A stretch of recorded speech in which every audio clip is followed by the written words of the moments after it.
Cornelia och Suki.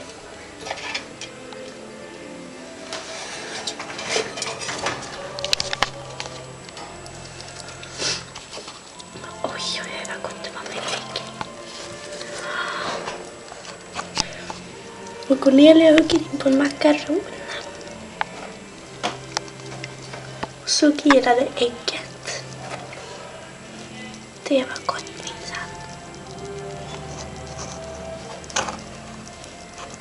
Kolla, hon tyckte det var gott. Ja.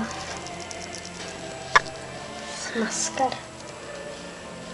Nu smakar Cornelia lite ägg. Makaronerna Och ost. Osten. Nu har Suki huggit in på ett helt ägg. Tror hon orkar äta upp hela? Det återstår att se.